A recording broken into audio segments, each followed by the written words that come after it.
Good afternoon, ladies and gentlemen. My name is Patrick Brenner. I am the president of the Southwest Public Policy Institute. Thank you for joining us for another episode of SPPI-TV, the public policy podcast of the Institute. I am pleased to be joined today by my co-host and colleague, Patrice Onwuka. She is the director of Economic Opportunity at the Independent Women's Forum. Thank you so much for joining me, Patrice. And we are, sorry. No problem. Happy to join you today, Patrick. Thank you so much. And we are also joined by our very special guest, Rodney Williams. Rodney is the president and co-founder of SoLo Funds. And you all have made some headlines recently in a battle with the Consumer Financial Protection Bureau, which is how we came to know each other. We're not going to ask you any questions because I've been advised that I shouldn't ask you questions about pending litigation because you can't comment. So we'll avoid that subject altogether. Let's talk about the origin story of SoLo Funds, and how you came to arrive at this really unique pricing model for your business in the alternative financial services sector. Rodney, let's get started. Tell us about yourself and tell us about about SoLo Funds. Great. Well, first, thank you for having me, and it's a pleasure to be here with you, Patrice, and the work that you do. I'll tell you about, well, number one, I'm Rodney Williams, co-founder and president at SoLo. Just to kind of give you a little bit about my background, which I don't do often because I'm tending to be so focused on our purpose and mission, but I think it's important.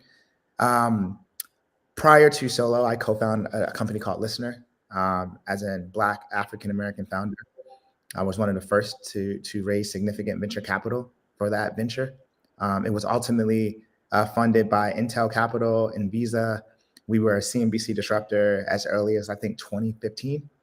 And I led that company for some time. And before that, I was at Procter & Gamble. And before that, I was actually in the government, where I worked at Lockheed Martin in Department of Energy. I am completely obsessed with technology and how it ultimately changes our lives.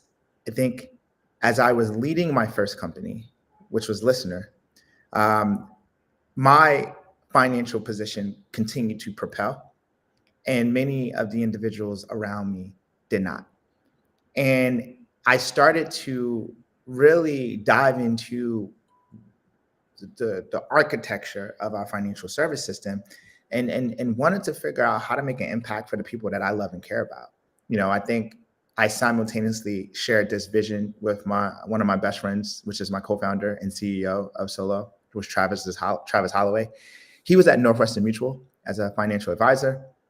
And we would work on, at the time, we didn't know it would be a company. We would work in evenings on what became SoLo.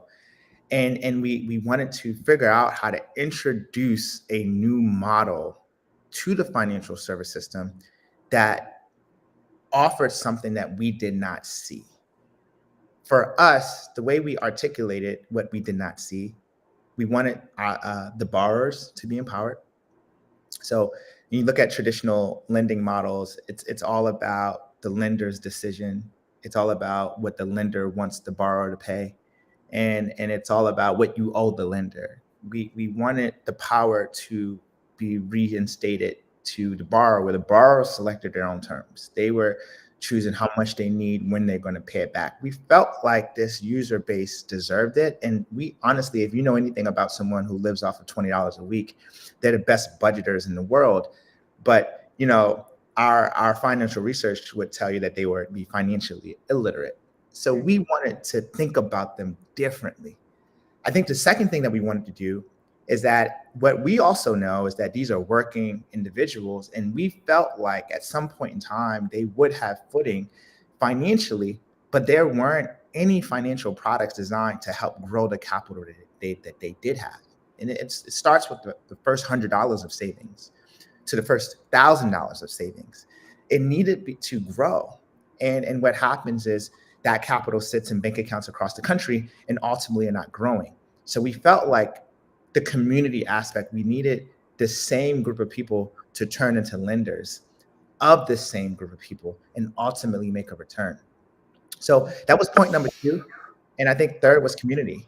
That those were the three things that decided for us to create a peer-to-peer model. You got to understand we're very different in an aspect. Every other lender in the country is lending or enabling lending off of their own balance sheet. So their motivations tend to be different. We have two very, very powerful people who we believe are the same people at just different life stages. People who need capital to keep the lights on, and the people who, when they do have the lights on, they need that capital to grow.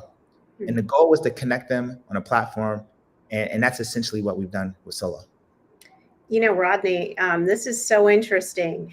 It reminds me of in the philanthropic sector, giving circles, where people, you know, they typically put money into a pot and it's available for those who need to take. And it's almost similar to a lending model, but your version is totally digital. I'd love to dive though into your borrowers and your lenders. Who are your customers? I mean, what do they look like? You talked a little bit about people who are working, people who may have capital or may not have capital, but what do your typical customers look like? And in terms of your lenders, what do they look like? And generally, how is this then becoming a sustainable business model for you? Yeah. Number one, we were inspired by those models. You know, my mom was a part of those models. She still is. Churches. We visited Africa and Kenya and learned about informal savings clubs. We traveled all around the world collecting this and kind of merged it with technology. So we were definitely inspired. And I would also state that many other jurisdictions around the world have actual regulatory frameworks for microfinance and community finance, where they actually look at community-based lending models very differently than they look at institutional-based lending models. That's problem number one, but we'll table that. As it relates to who our users are, number one, 70% of America tends to live paycheck to paycheck. And that's a vast group of Americans. Our borrowers represent that 70%. They're everyday working class individuals, usually between $35,000 and $150,000 a year. This group is the fastest growing portion of this group is making over 6 figures a year. They own homes, they have houses. 80% of them have credit cards. They are in the financial service system. Their problem is they're over leveraged and their income is inconsistent. And they have limited savings. So what that means is when they do have a problem or emergency and they pay all of their bills, they may fall short when it comes to buying grocery, and they may fall short when it comes to paying for basic necessities. That's who our borrowers are.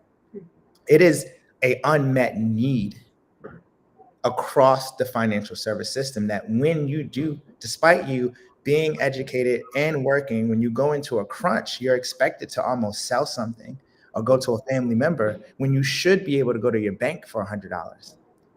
Okay. So on the lender side, we like to say our lender side are very similar. They tend to be a little bit higher income, meaning around the $75,000 to $200,000 range. Very similar. You see some overlap, but they tend to be in a more salaried income situation. They tend to have a little bit more savings, and that's or they're more tenure in their career. We see a bit more tenure. Our business model, to be very clear, is like we approached it like Uber or Airbnb. Instead of Airbnb saying, I wanted to be another hotel and own all of the real estate and the entire experience, I'm just going to create a platform for people to offer that. And then I'm going to make it safe. That's been our approach with having two sides of the marketplace. We created the platform. We don't want to be the loan, or we don't want to be the lender. We actually want to create the platform for the transaction volume. So what I'm ultimately talking about is that users, when they come to SoLo, they create a bank account with us. They get a debit card with us. We make revenue from holding the capital. We make revenue from every time they swipe the debit card. We make revenue from the money movement of the system. As a marketplace, we operate like a marketplace. versus a lending model. And what we believe, I think, is that as a financial service company, if our customers include the individual who needs the capital and the individual who provide the capital, you will never show favoritism. You'll actually create a balanced system. So like we're governed by the balanced system, meaning it has to be affordable enough to where it's attractive to a borrower. And at the other side, it also needs to have enough return.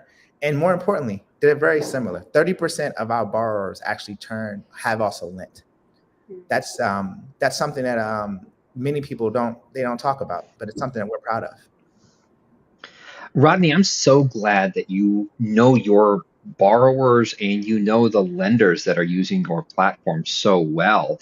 And I'm really also pleased to hear you say that you're essentially the Uber of SoLo funds. I did a little test drive of your platform from the perspective of the borrower and then also from the perspective of the lender. And that's the gist that I got from the platform, is that SoLo funds is the Uber of the alternative financial services sector. And this is a very unique position for you to be in. You are at the forefront of innovation in fintech and offering this new, unique, revolutionary product. I mean, it truly is revolutionary. Where did you come up with the idea for a platform that just is connecting borrowers with lenders? Was this like a back of the napkin at the coffee shop? I mean, it's genius. It is. It was definitely a whiteboard, not a napkin. And and you're absolutely right, though. We would meet. So back to we thought that maybe this, and sorry for that, I'll repeat it. We thought that this may just be a nonprofit. When we first threw it on the board, we were like, how is this going to be a business? And because we kind of were designing it based on what we saw in the marketplace. I will tell you this, that we saw community-based models be super successful in other countries. We saw things like Lending Club and Prosper in the United States, but it wasn't designed for everyday Americans. It was designed for a prime consumer. We felt like it was designed incorrectly. So we saw nuances of this. And we have been students of alternative financial services at this point for like 15 years. We saw predecessors to our idea. It was a company called Puddle. Puddle tried to create a group type of technology. We're familiar with everything in the minority community that even got popular during 2020. I forgot what they called them, but they were like all of these in chat groups and like these groups like saving together. We are obsessed with how people are trying to redefine their financial system. And I think the differences between us and the historical players in the financial services, I think we're just confident and bold enough to give it a shot. I don't think that like we're super genius and Einstein. I think that we're capable. And instead of saying to the big banks that have said, hey, I'm not going to offer these types of loan products, or instead of all of the excuses, and instead of even the politicians and the regulators asking for innovation, but yet there's no sandbox, there's no think tank, there's no accelerators in Silicon Valley for innovators trying to create products like this. So instead of kind of like accepting the opposition, I think that we just had the confidence to give it a shot, and we learned along the way, and that's been our recipe. Well, I can imagine when it comes to learning, the mistakes and the failures have probably taught you many more lessons than maybe even the success of this platform. And I'd love for you to talk about some of those challenges you've had. And it's Juneteenth, and I love the idea of financial freedom, because Juneteenth celebrates freedom of Blacks in America, the last Blacks to recognize their freedom from slavery many months after it had actually been granted. But now there's still financial freedom that needs to be that people need to be freed for. And so talk to us about some of those as an entrepreneur, some of those challenges, and have any of those challenges been unique to you as a Black entrepreneur? Yeah, I mean, oh my God, the amount of challenges that we have faced. I had an event yesterday with some investors, and they were all coming up and giving us hugs because um, they know how hard, they know how much adversity we're facing. They're very, very confident in the good work that we're doing. So yeah, I mean, I like to be very frank and clear. Number one, it is very, very challenging being a minority founder, creating a business, get alone a technology business, that has the bold idea of doing something different. So we have a lot of things stacked up against us. And just day one, it was difficult for us to, it was difficult for Silicon Valley investors to believe in a product like this. Traditional financial service companies told us this wouldn't work. In the big, even from a regulatory standpoint, we started this company in 2015. Or excuse me, not 2015. We launched in 2018, but we were investigating in 2015, 2016, 2017, and we were in accelerators all across the country, and we were spending a ton of money with legal. And I remember we were working with one of our legal external counsel, Tier 1, and they reached out to the CFPB and they said, "Oh, there's no problem in this model. We don't have an opinion on tips and donations." And we remember thinking, wow, we've done our diligence, we've done the surveying, and then but again, the opinion or the interpretation, we had to then learn that it changes with the administration. Go figure, right? Government is not consistent and doesn't set rules for everybody to abide by at the same time. Go figure. So go figure. So not only do we have capitalization adversity and founder adversity, we have adversity from the country and the administration that we thought would believe in something that they have asked for. It's not that they have asked for changes and access to capital. They have asked for new products. They've asked for founders with bold ideas. Unfortunately, it's just a lot of adversity. And these are some of the challenges that we face. And, we are completely outside. We're not, we can never say that we are financial service people or fintech people or loan people or even political people. We're just dreamers. And we have friends and family who use products to keep the lights on. And we just thought, could we do something different? Rodney, that is incredibly empowering and very insightful. And that's got to help drive you every day, having that attitude. You specifically mentioned the funding model and how it's based on tipping. For those of our viewers who have not heard of SoLo funds, can you explain your pricing model to them in a nutshell? Yeah, so our users, when they come into our platform, there's absolutely no approval or denial.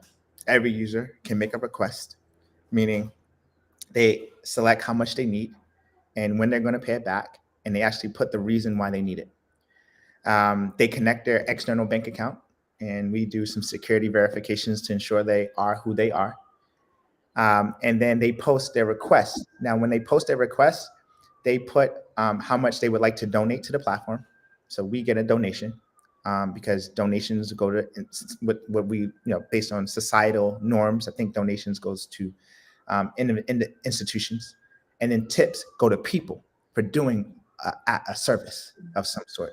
So we felt like tips should then go to the lending member, the person who's actually going to give them the capital. And we separated the two so that the users would have clear understanding that the tip is going to a person and the donation is going to us. Everyone said this wasn't going to work in the beginning. That's the difference. We actually asked and consulted. Everyone said, if you give people the power of choice, they're going to always choose zero.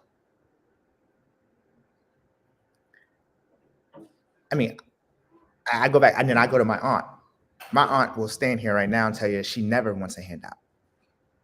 She would never take a handout. And I said, let's bet.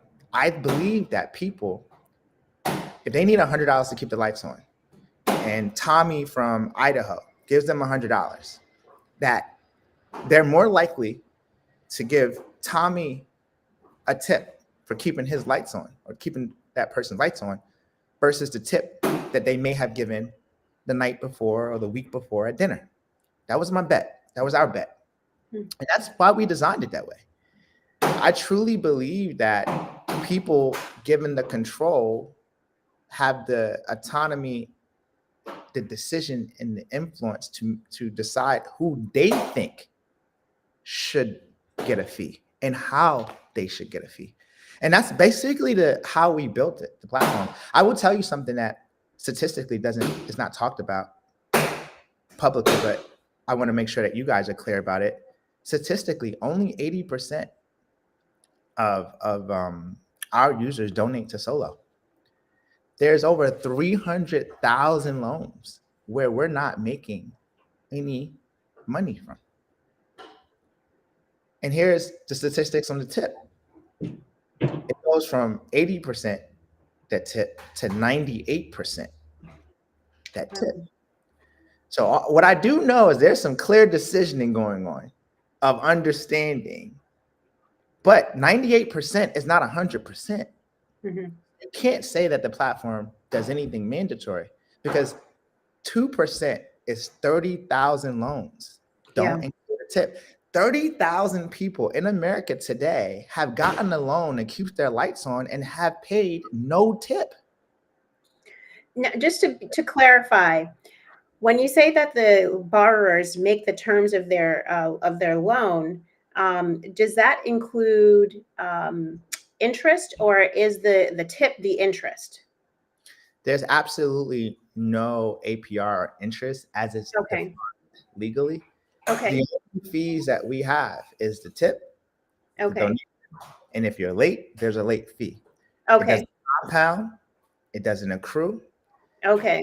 If you select $5 donation, $5 tip, whether you pay today or 10 years from now, it's only going to be $5 donation and $5 tip. What the financial system sometimes doesn't want to talk about is that most people in this segment, they don't pay on time. Said differently, they pay the minimum balance over time. So you accrue fees the longer you keep a balance. And most people keep a balance. So the trap isn't the APR, or said differently, the trap isn't the raw cost or what they pay in the happy scenario. It's over time. And we saw that. And that's one of the reasons why we wanted to build it very differently. But again, conceptually, the reason why we came up with tips and donations had 100% to do with the fact of it's a voluntary fee that's selected by the user. This is actually the most accurate categorization of the terminology ever. So that's why we used it. Well, I mean, thinking about how you said you're outside of any industry, but you kind of touch on fintech. You kind of maybe think of philanthropy or peer-to-peer lending, that kind of industry. Where do you see things going in the next 5, even 10 years from now? Holding aside the government's regulatory approach that could change with the new administration. But just generally, do you see this kind of model being replicated? And obviously, I think we all want to see your model, expanded and blown up and becoming, as big a household name like Uber. But where else? What else are you seeing over the next few years in terms of the industry? Yeah, so we are definitely leaders in the space, and I believe community finance is the answer to financial inclusion and addressing our wealth gap. Number one, define those terms, community financing and inclusion. Yeah, I think to consider yourself a community finance product, you have to not only provide access to capital, but you also have to provide ways in which that capital to grow. So you have to do both things, and it has to be to the same community. What I'm specifically saying is if you offer loans to a community, you have to also offer an interest yielding product to that same community in the event that the community that needs capital should grow capital with you. That's what makes community finance works. So for us, I do believe community finance is the answer. And for us, statistically, academically, you name it, our product has been proven to be significantly cheaper than majority of the products in the market today by far, including credit cards. And then statistically improving from a yield producing product, our lenders are making a return that is best in class for them. We have a vision to take this concept of community finance in whatever form of fashion the regulatory environment allows us to operate, and take this not only in the United States, but we're going to launch across Africa by the end of this year. We're going to launch in South America next year, and we're going to launch in Southeast Asia, and we're going to go to Europe. Our full intention is to change subprime lending around the world. We have quietly created the most affordable, the most yield creating product. And my favorite stat, we have a repayment rate of 94%. Wow. That's not over time. We have a repayment rate of 94% within 90 days. Okay, so within 3 months. And is that generally consistent with the terms set by the borrower or beyond that? That's regardless of the terms, whether they're late or not. 94% will repay the loan in full within 90 days. So let's talk about consumers' lives are being changed. They're learning to only ask for what they need. They're learning to pay it back. They're establishing trust with us. They're changing their lives. And no other company in what we've seen have full repayment cycles like this. And so we're very confident there. So yes, our goal is to take this company around the world and go global and create additional financial service products driven on the concept of community finance. That is our goal. I think we're signing up for a life goal. I started to tell my shareholders and my stakeholders, and I'm going to tell you and everyone listening, if you haven't seen us today, well, we'll be here next year, and we'll be here the year after that, and we'll be here a few years after that, and we're going to continue to be here until you guys do the right thing for consumers. Patrick, I don't know if you had something specific, but I think it's so interesting when we're thinking about just entrepreneurship. It's wonderful. I look at some of the work I do at Independent Women's Forum is around looking at entrepreneurship, particularly among women. We recognize that I believe it's over 40% of the small businesses in this country are owned by women, and they're the fastest growing demographic. What's interesting also is that Black entrepreneurs are fast growing as well, because they're both creating value in their communities. They're recognizing there are some gaps, there are some opportunities, but then they're also recognizing that that they're just missing, Black communities maybe, or some of their customers have been overlooked over the past few years, even past decades. And so I think there's just this Buy Black movement. There is just this idea of, okay, let's either take care of our own or let's inspire others to starting our own businesses and creating that long-term wealth and solving some of these hard, intractable problems, in the Black community and in America nationwide, regardless of race. So I think we really want to hone in on the aspiration. I asked you about the challenges, but I also want to ask you, what would you say to an entrepreneur, somebody maybe who has an idea? Maybe they're looking at their auntie or their parents saying, wow, there's got to be a better way for my mom or my dad or my auntie to do this. And they have an idea. What would you tell them, Rodney, to do with that idea? You certainly have a fantastic, intriguing background. But for somebody who doesn't have the same background as you, or maybe the same resources as you, where do they start? What do they do? And just how can they be inspired to try their throw their hat in the ring and try become an entrepreneur? Yeah, number one, I usually just say go for it. The amount of learning that it takes to go on this journey, the amount of persistence, it's sometimes all of the things that you need to be successful almost just has to be learned in the experience. What I will tell you is that we need more of you going for it. If you have a dream to start a business, I don't care how small that business may be or how complicated that business may be. It starts with you making the choice to do something about it every single day. I like to think about days, it's great to think about our impact 5 years from now. But when I woke up this morning, I have a list of things that I have to complete today so that my tomorrow is successful.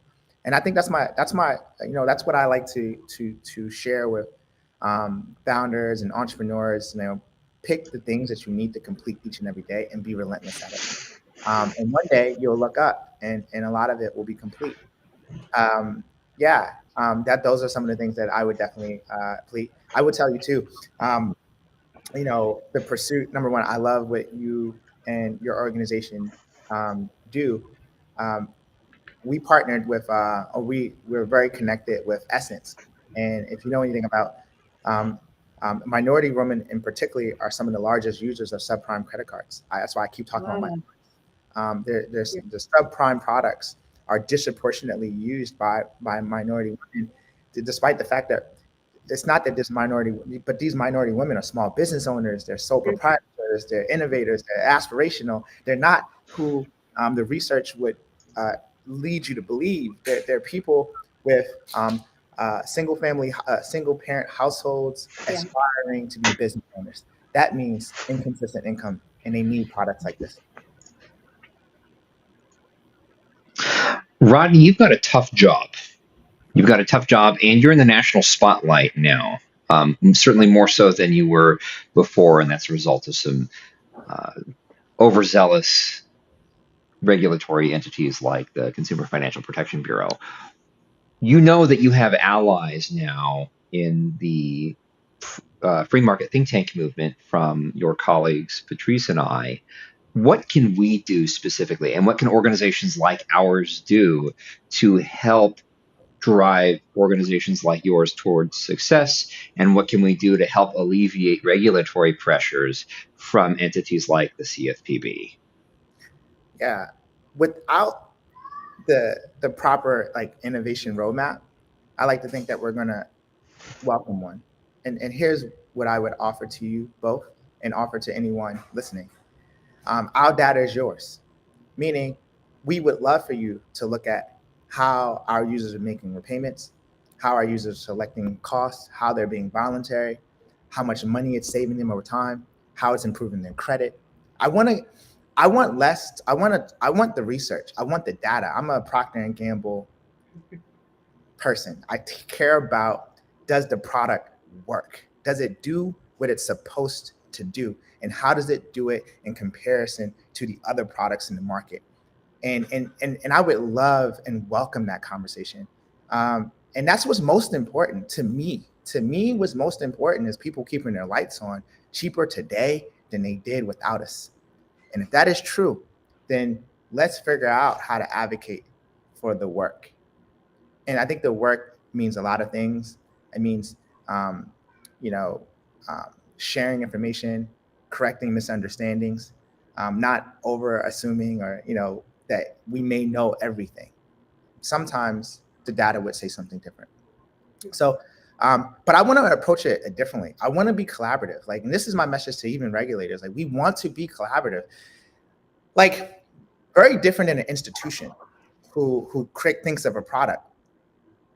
It's very hard for regulators to tell us we're not collaborative, because we were sitting in those accelerators with writing code and trying to reach out for meetings. We have been going to states, it's very difficult to get those responses. We've been here. Like this isn't.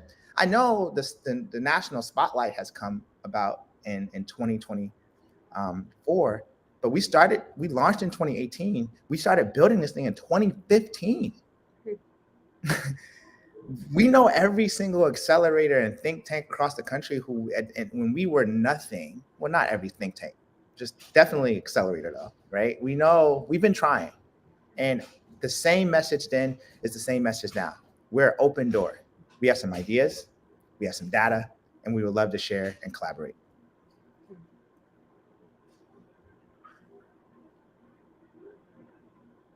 Awesome. Well, that's a great message, Rodney. I mean, I think as we think about as a think tank and as a policy person, we often think, okay, well, what are the barriers, the regulatory barriers, the government imposed barriers that make it difficult for folks to do what you're doing, which is to start your business, to grow your business, to find capital. And it seemed, and it's interesting, you made the point earlier that sometimes across administrations, you're getting greater pushback than you would have imagined. And so when we think about the policy papers that we write and the recommendations that we'll make to lawmakers who often come to us and say, hey, what are you hearing in the streets? What are you hearing in the roads? It gives us an opportunity to, as you said, correct some misperceptions, and then also to put forward what makes sense. What are you seeing that works well? And then what are you seeing that doesn't work well from a regulatory standpoint? Because it sounds like from a regulatory standpoint, what's maybe not working well is this idea of or the approach to how some agencies view things like different types of lending that is outside of banking, outside of traditional banks, or even in some ways fintech. I think there's definitely been a pushback against fintech. But what works well? Are there any good policies that we can highlight and say, well, we need to see more of that so that the Rodneys of this world can do more of what they're doing? Well, I'm going to answer the easier version of that question because it's probably easier to tell you what's not working. Okay. I will tell you that legislation by enforcement isn't working. That's not the right way. I think that I think that we need more legislation around increasing the opportunities for financial inclusion. Okay. Because in the absence of it, it's just governing. Third point, I think there should be a governing body for innovation in financial services. It seems that there isn't a governing body. The governing bodies around financial services are enforcement driven. I think regulators by design, their power is to enforce. There's no agency or party or group that is trying to create ways to innovate, ways to change, ways to evolve, looking at technology on how government can use it to create better services for Americans, especially as it relates to financial inclusion. I think that's the third thing that I would say is not here and we should have. What's working?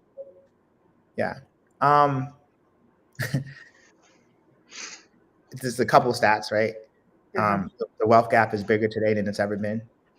I think the Biden administration keeps toting this stat around the fact that I think everyday Americans are making 60% more than they have. But in comparison to what? It's still lower than it was in 2017. So structurally and fundamentally, we got to be very clear about the data that we're talking about. Like we can't just use data for the story that we're trying to tell. Are people financially better or not?